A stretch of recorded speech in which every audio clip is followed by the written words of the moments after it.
Okay. No. Excuse me, Mr. Chair. Sige. I would like to express my apologies, especially to Senator Ontiveros, kasi sensitive sa mga ganitong, yung karakter ko ho, gano'n talaga. Baski saan mo ako ilagay, gano'n ka, even in front of anybody. Gano'n talaga ako. Bastos ako. Walang hiya ako, kasi galing ako sa baba. Salamat Class kayo, three Mr. ako. Chair. Hindi ako sensitive. Ayaw ko lang talaga ng bastos. Ayaw ko ng walang hiya. Lalo na pag pinag-uusapan natin Kaya ng seryosong bagay ng war on drugs saka Kaya extrajudicial killings. ako bastos Salamat man. kayo, Wala ang Mr. hiya Chair. talaga ako. Yan ang totoo. Tigilin na po natin yung pagsisira at paninira sa mga Hindi ba institusyon. paninira, ma'am? Because we need- Sinasabi ko, para sabihin kulang.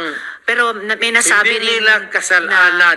may Ang nasabi sidiya rin talaga hindi kulang inutil. ng tao, Pero- kulang ng organization. Pero I heard the term, Mr. Chair, You have halos to have, inutil. Mr. President, tao, pati pondo ng pera. There are ways na i-strengthen ang PIDEA na hindi natin Hindi sinasabing mo dala sa halos istorya yan dito. inutil. Actually, okay. No. Excuse me, Mr. Chair. Sige. Miyembro po ako ng committee ito, ng subcommittee at ng Senado.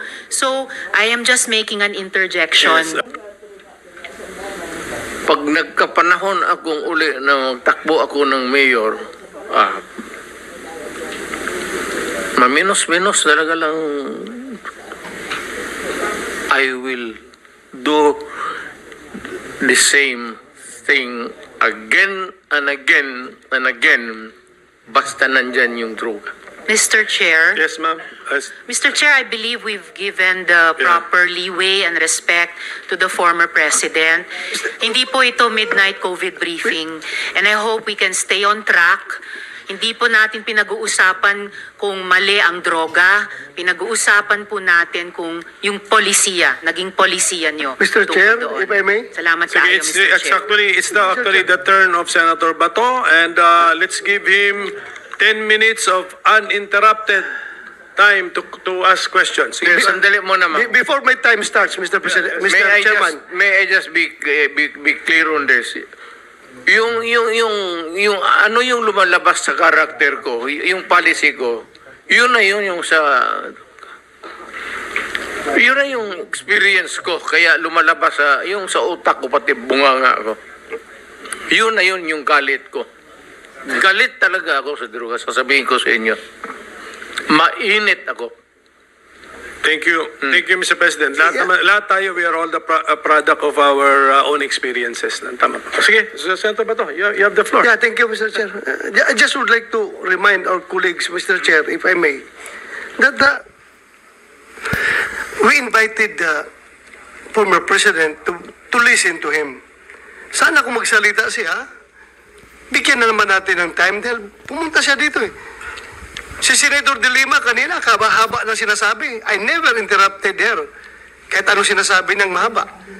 But, itong ating nag-raise pa nga ng hand yan kasi gusto niya magsalita. Sana, hintayin natin matapos. Huwag natin i-interrupt, Mr. Chair.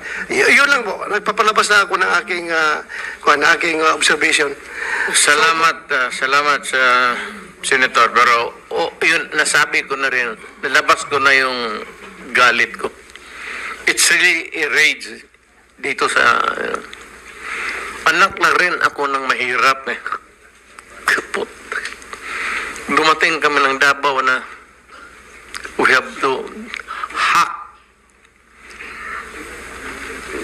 Puro kahoy pa yan. We have to clear the forest para makapusto kami. Kaya dumaan ako dyan sa yung boulevard na yan. You'll be familiar because you're from Mindanao.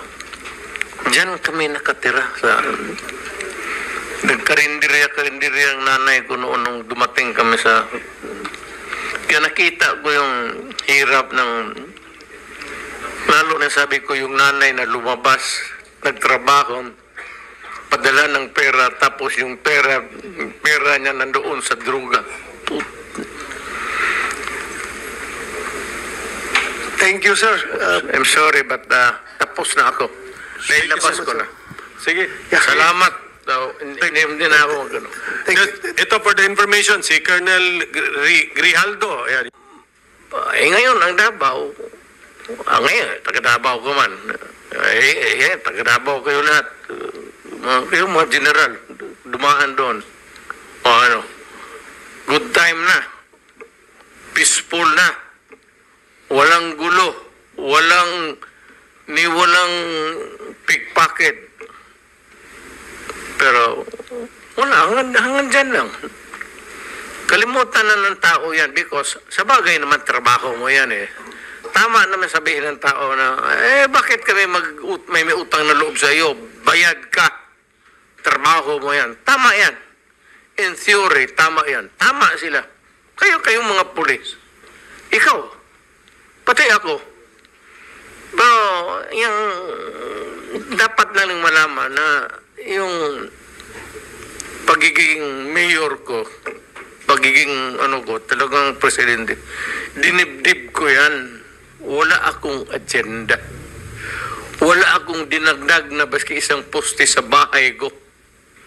Wala akong bagong kotse. Hindi ako nakatikim ng Mercedes-Benz. Dinibdib ko talaga ang trabaho ko para sa bayan ko. Ayaw ko maging hero. Kasi